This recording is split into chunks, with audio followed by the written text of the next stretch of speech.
have to wake up and realise how much of their future has been mortgaged by my generation.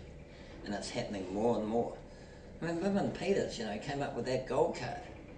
You know what that is? Yeah, of course. Yeah. It's... So, and people say, oh, isn't that a lovely thing to do? Hang on a minute. That turkey's not paying for this, you're paying for it. Right? So he's using taxpayer money to give me a free trip on the bus. I don't need a bloody free trip on the bus, True. right? Especially when I've got a daughter-in-law with kids who can't afford to take her kids on the bus. Yeah. What are we doing, This sort of pork-barreling bloody politician needs to be flushed. From what you're saying though, this gold card and the policies you have, are you almost... You don't want these voters? That 65, 60... Are you going to put policies in for them, or are they not part of the program? I will get voters there out of that cohort, but I'll only get the voters who care about the whole of New Zealand rather than just themselves. Those who haven't got their, born with their heads in the trough and still got it in the trough.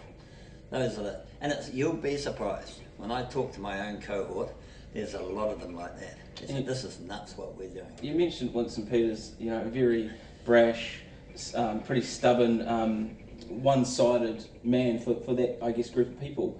There is a bit of, rivalry between you and him. Is it just purely because of the policies, not personalities? Oh yeah, no, it's not personality. But I just don't like pork-barreling politicians that bribe sectors of the electorate to get their popularity and then flush their principles down the dunny if there's more votes to, involved in having different principles, which is what he's done with the Treaty of Waitangi.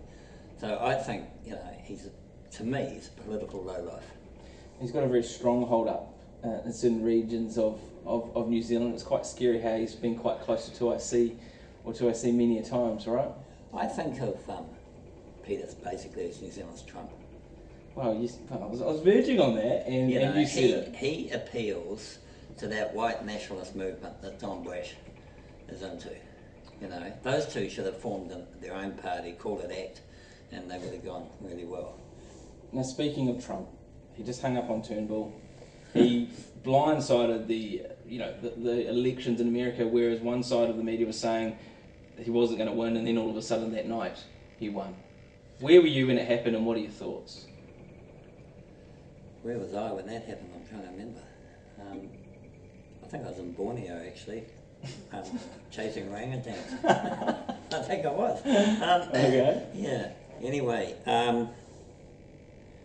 the day he nominated, the day he said he was going to seek the Republican nomination, so day one of this, my wife said he'll win, and he'll win. I said, don't say bloody ridiculous, the guy's a moron.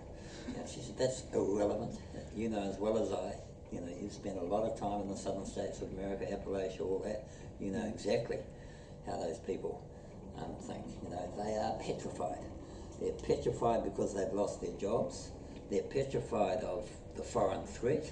They're petrified after 9/11 and America declared war on terrorism. Now, so many years later, it's pretty clear that they've lost that war.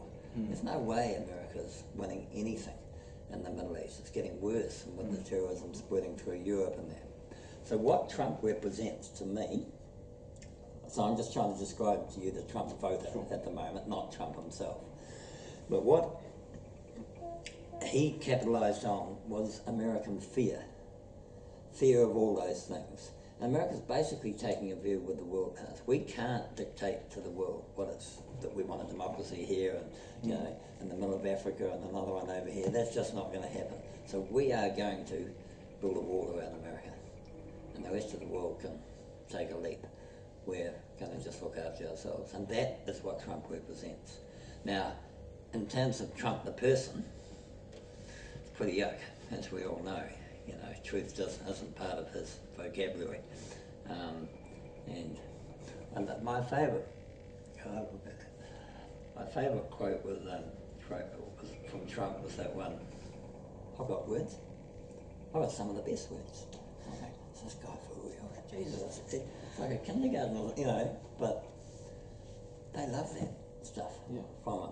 So he connects and he brings out all the worst and capitalises on fear. Don't you know a New Zealand politician who does that same sort of thing, albeit not quite so successfully? Well, he's gone now. Well, he's... No, well, I'm thinking of Peters, of course. Yeah. That's what Peters works on. So that's why I've had a go at him, right? Because he worries me.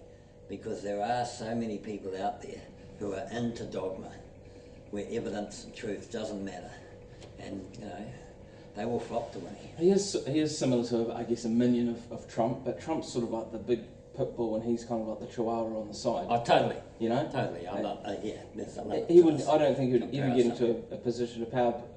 Yes, he would. He could easily hold a balanced power. Are you talking about winning? Totally. Yeah. Well, he's been close. But there's a reason why he is a coalition partner of last resort. There is a reason for that. Because he's just not trustworthy. Go and talk to the head of Labour or the head of National. Well, he is not trustworthy. Exactly, you're right. But that's he plays the game, doesn't he? Well, I don't like that game. No. And I think New Zealand voters are better than that. And they need to flush them. Do you think the media are going to focus on this beef that you have with Peters? No.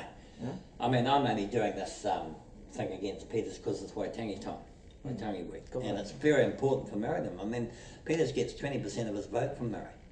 Do you think it represents them well? Shit, no.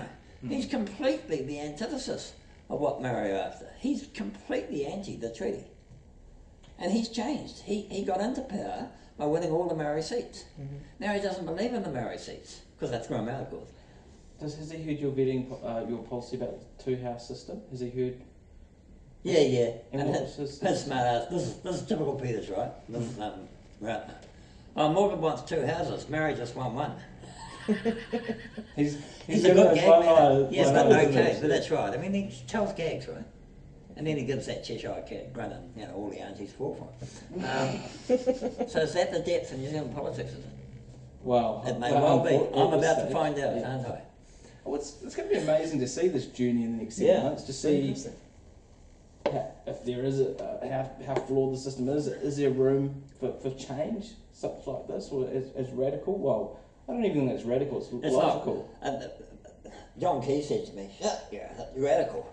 And I said, yes, but what would you rather, radical or extreme, like America's just got? Because you sit on your hands and don't do anything. It's only radical because you guys are used to doing nothing. True, yeah, that's a good point. Anything's radical.